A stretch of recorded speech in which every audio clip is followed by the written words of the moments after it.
Nah, sabitulah jemaah yang dimuliakan Allah Subhanahu wa taala, kita ini baru saja meninggalkan sebuah ibadah ritual yang dilakukan selama 1 bulan penuh.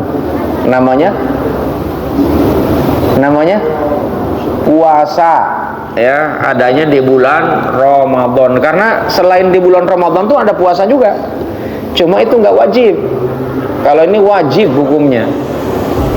Nah, sebab itulah kita nih baru saja meninggalkan Ramadan, kemudian meninggalkan Syawal, dan sekarang sudah berada di bulan Arba'atul Hurum, 4 bulan yang dimuliakan.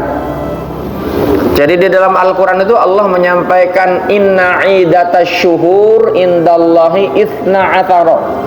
Sesungguhnya Allah ini menciptakan yang namanya bulan. Syuhur itu adalah bulan-bulan, ya. Itsna'atsara, 12 bulan, ya. Inna idatasyuhur indallahi itsna'atsara. Allah ini menciptakan bulan-bulan selama 1 tahun, jumlahnya 12 bulan.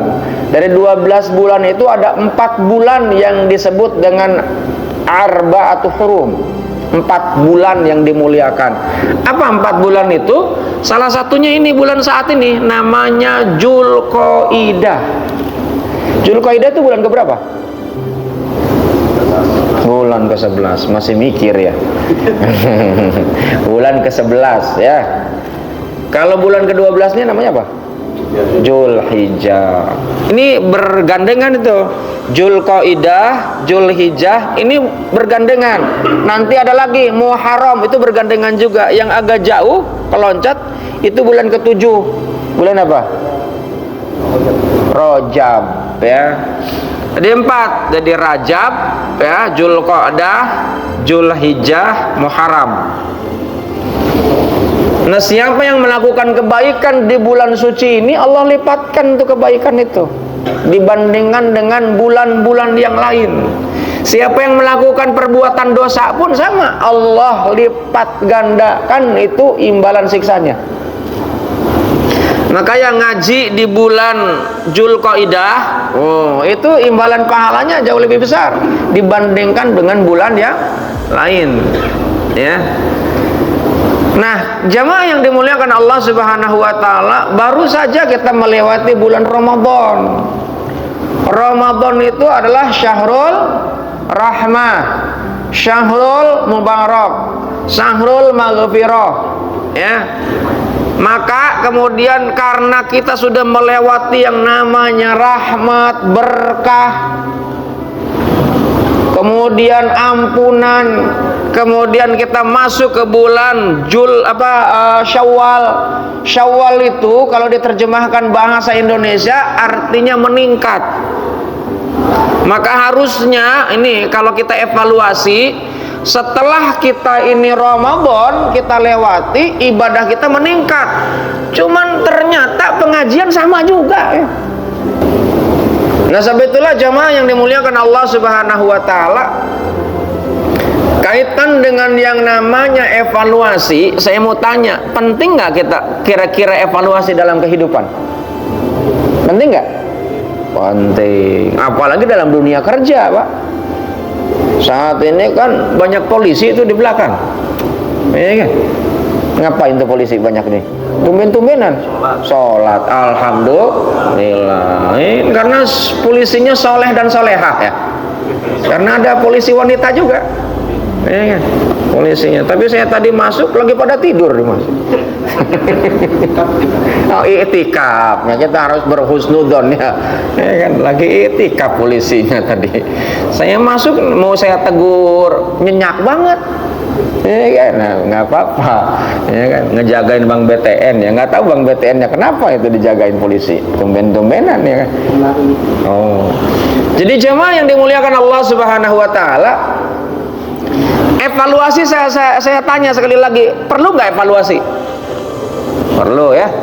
Nah, karena kaitan dengan evaluasi ini, jamaah yang dimuliakan Allah Subhanahu wa taala, bahwa Sayyidina Umar Ibnul Khattab adalah sahabat Nabi yang dulunya sebelum ia menyatakan dirinya menjadi pengikut Nabi Muhammad SAW, adalah bagian daripada kafir Quraisy. Jadi Sayyidina Umar Ibnul Khattab ini adalah merupakan bagian dari kafir Quraisy, termasuk yang memusuhi Nabi paling gencar. Bahkan adiknya yang masuk Islam pun ditampar gitu kan, ditempelin sampai berdarah. Tapi kalau Allah berkehendak, Pak, Bu, kemudian Sayyidina Umar itu atas wasilah doanya Nabi Muhammad SAW, Sayyidina Umar itu masuk Islam. Dan memang Sayyidina Umar itu cukup berpengaruh, Pak, di kalangan orang-orang kafir Quraisy, dan begitu masuk Islam pun memang sangat luar biasa pengaruhnya. Dan bahkan dalam sejarah kekhalifahan Umar Ibnul Khattab walaupun nggak terlalu lama, tapi menghasilkan yang namanya ekspansi yang luar biasa. Padahal masa lalunya kelam, tapi oleh Rasulullah dijamin masuk surga. Sebab itulah kita nih nggak ada yang zamin bahwa kita nih ahli ibadah masuk surga. Sama halnya kita nih nggak ada juga, jangan sampai kita mengklaim orang yang belum ke masjid kemudian dianggap ahli neraka. Belum tentu juga. Nah, sebab itulah jamaah yang dimuliakan Allah Subhanahu wa taala. Maka ini penting kaitan dengan evaluasi. Dan evaluasi ini sempat disampaikan oleh Sayyidina Umar Ibnul Khattab. Kalimatnya ini, hasibu anfusakum qabla an tuhasabu wa tazayyanu lil ardil akbari wa innama yakhiful hisab yaumal qiyamah ala man hasaba nafsahu fid dunya. Kata Sayyidina Umar, evaluasilah, introspeksilah kalian sebelum kalian kelak dihisab, dan berhias dirilah kalian untuk menghadapi penyingkapan, karena tidak ada nanti yang bisa ditutup-tutupi.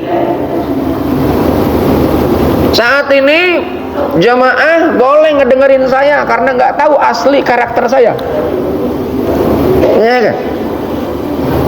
Ngedengerin ya serius gitu, nggak tahu aslinya siapa, iya kan? Sebetulnya saya bukan orang hebat, tapi karena Allah menutupi aib saja.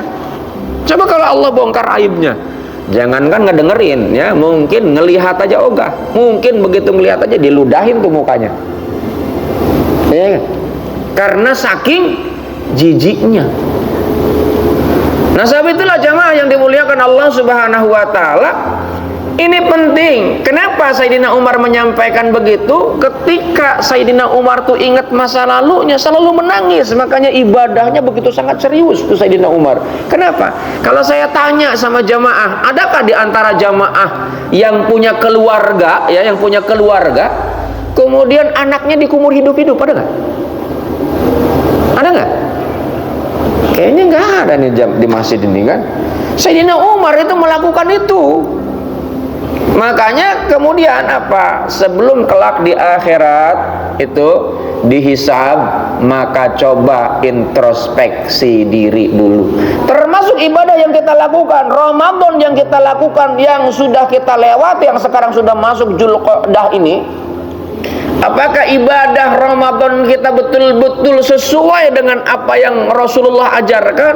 Apakah sesuai dengan yang Allah mau? Dari mana kita tahu bahwa Allah ini menerima ibadah kita? Oh, ada yang namanya clue-cluenya di dalam kitab suci Al-Quran. Maka itulah pentingnya kita belajar, pentingnya kita mengaji, pentingnya kita mengkaji.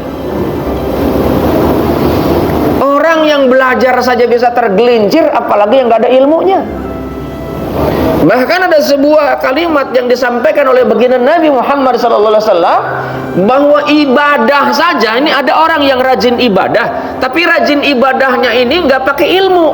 Sebutannya namanya abid jahil, Pak. Abid jahil ini itu ditolak ibadahnya. Sayang gitu kan. Kita saum sudah ada yang ngulang sampai 60 kali, 60 bulan, berarti usianya udah 70 tahun tuh. Ada yang 40 bulan, berarti sudah 50 tahun. Diulang-ulang lagi, sholat diulang lagi. Kemarin sudah sholat zuhur, sekarang sholat zuhur lagi. Nanti sholat kalau masih hidup, nanti sholat asyar. Padahal kemarin sudah sholat asyar juga. Kemarin kita sudah sholat maghrib, kita sholat maghrib lagi. Diulang-ulang lagi. Ada orang kemudian secara logika dia bilang, ngapain saya ngulang-ngulang, kemarin juga sudah saya lakukan. Nanti di bulan Zulhijjah ada orang yang berangkat haji, ada yang ngulang juga tuh haji. Ada orang yang nggak berangkat ke tanah suci, melakukan ibadah puasa tarwiyah, puasa Arafah. Ada orang yang berkurban, tiap tahun diulang-ulang. Ada orang berpikir, ngapain saya harus kurban lagi, tahun lalu kan sudah gitu. Nah, sebab itulah pentinglah kita mengevaluasi, sudah sejauh mana apa yang kita lakukan itu membawa dampak. Dampak terhadap apa? Dampak terhadap perilaku kita dalam keseharian, Pak. Bank BTN saat ini sedang rame, Pak. Itu gara-gara perilaku, Pak. Siapa? Perilaku siapa? Perilaku oknum. Yang kemudian itu gara-gara perilaku oknum itu terpublishlah ke media, Pak. Bank itu, Pak, adalah perusahaan berbasis jasa. Bank itu nggak punya duit, Pak. Duitnya duit nasabah. Kalau nasabah nggak trust sama bank, Pak, kolab itu bank, Pak. Tutup, Pak. Apalagi kerja di bank ya, duitnya bertumpuk-tumpuk, tapi bukan duit sendiri itu. Duit orang. Yang memungkinkan setan itu melintas setiap saat dalam pikiran, dalam pandangan, dalam hati. Maka itu pentingnya ilmu, Pak. Sehingga dengan ilmu yang kita pelajari paling tidak ada yang mengingatkan, Pak. Siapa yang mengingatkan? Ya kawan kita. Ya kita. Kalau kita lagi sadar, kita ngingetin yang nggak sadar. Ya kita lagi nggak sadar, mau kita diingatkan oleh yang tidak sadar. Akhirnya apa yang terjadi itu oknum, Pak? Akhirnya menderita itu. Saya yakin menderita.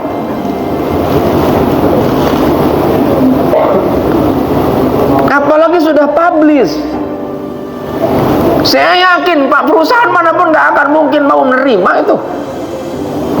Ya kan nggak akan mungkin nerima, apalagi sudah orang terkenal begitu, Pak. Terkenal memang, cuma terkenalnya dalam hal negatif.